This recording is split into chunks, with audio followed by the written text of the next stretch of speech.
Good evening, and welcome to another episode of the Pine Time Podcast. I'm your host, Jason Pine. Now, for today's episode of the Pine Time Podcast, what we're going to do is I'm going to tell you a few stories from the year 2023 as relates to reaching your potential, how to reach your goals, how to organize things. I picked this year in particular because in the year 2023, on New Year's Eve, what ended up happening is as I was laying in bed about to drift off to sleep, I had tears of joy in my eye, and the reason was that it was the first time in my life that I can remember where I didn't leave anything on the table. I didn't waste any time. I didn't waste a second when it came to reaching my goals. There were still things that could have been, tweaked here and there for sure. But when it came to everything that was, available to me, taking advantage in a positive way of all the opportunities, that was the year that that I felt like I was complete, for lack of a better word. I felt very proud of what I had accomplished during that time. Um, and that's really what I want for you, the viewer. So for today, I'm going to share a couple different stories, from that year and why it was so impactful to me personally. So I'm Jason Pine, and you probably know that by now, but I'm a runner, musician, and songwriter, frontman of the Jason Pine Band. So I got a bunch of different episodes planned for the Pine Time podcast. So stick around, be sure to hit that subscribe button, and yeah, let's jump right into it. So. Right off the bat, 2023 was a very unique year to say the least because I did three marathons. I completed two of them, and then I started working with my band a little bit more. We did six shows. I'll talk about that a little bit later in this episode. But the LA Marathon, that's the first one that I did. That was in March.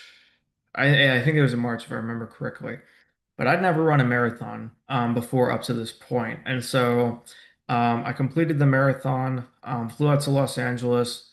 Um, it took, geez, it was like 7 hours and 45 minutes. It took pretty much the whole day for me to complete the marathon. Um, and it was really funny because, we did. Like obviously the city is celebrating and all of that good stuff. And I didn't realize that LA, you think like the sun, it's gonna be sunny the whole time that me and my family were out there. But no, most of the time it rained. And I found out later that apparently and you guys, if you're from the area, definitely tell me in the comments down below. But apparently March, like April, basically like spring every year is like rain season for Southern California. So that was interesting. But no, so I completed the marathon, had a great time, and what's kind of funny is I planned out the year very ambitiously. So I was going to do another marathon about 5 weeks after that. And since I'd never done a marathon before, I thought to myself, I was like, no problem. I can do another marathon in 5 weeks, but I didn't do any stretching. I pretty much, once I got back to where I live, I was just, working out, heavy weights, so on and so forth. So don't do that. That's very, very, very dumb of me. But I thought, right, like, okay, I can do this now. I had the confidence to do it. Well, on mile 19 of the one I did 5 weeks later, my left leg was in immense pain. Um, I don't think it completely snapped, but it was very painful. I couldn't walk on it for an extended period of time. So that was painful, but I knew that I could do another one. And so, because I'd already done the LA Marathon. So I ended up doing the another one a few months later. It was a lot of fun. Um, and then when it came to everything with my band, so my music, so the Jason Pine Band, we play pop punk music. Got some original songs, but a good amount of covers too. And we did a show at the Stone Pony, and really quick, what was really funny about that after we had done our set list and everything is my I saw that I had a missed text message from my mom, and she was like, how'd the show go?" my mom sometimes like she worries or whatever about me, which I appreciate. But I was like, it went good. And she sends me back like the shocked face or whatever, shocked like emoji. So that was really funny. For this particular show, we'd only had like about like three-ish weeks, of rehearsal time. I thought we did great. One of my friends came up to me afterwards and he said, you guys sounded great, but your jokes aren't funny. Um, I'm definitely not a comedian. I am bombastically funny sometimes. Just, some of the stuff I say very randomly. Apparently, people find that funny sometimes. When I try too hard, apparently that's when I'm not like funny at all, or I get the crickets. Um, but that's kind of beside the point. Doing this show for me, and all the other bands that played that evening did really good too.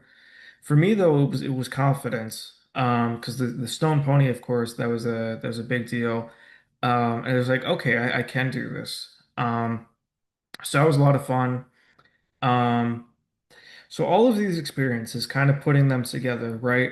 I think a lot of the times, I think with our goals, we place kind of we place these in our head they're these realistic kind of like setbacks is the wrong word. What's the one I'm thinking of? Um, like I can only do so much in 1 year, right? I forget the word that I'm trying to think of, but that's really what I'm saying.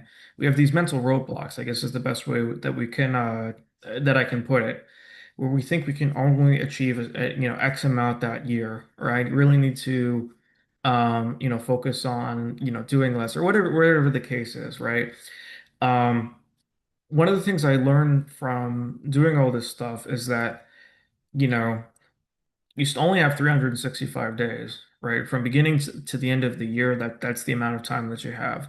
And you really have to use it wisely because um, if you're focused on doing 100 things all at once, because I broke all this stuff down individually. I did the 3 marathons, but I was only focused on being in the present, what I needed to do for each one. It was the same thing with the show at the Stone Pony that I did.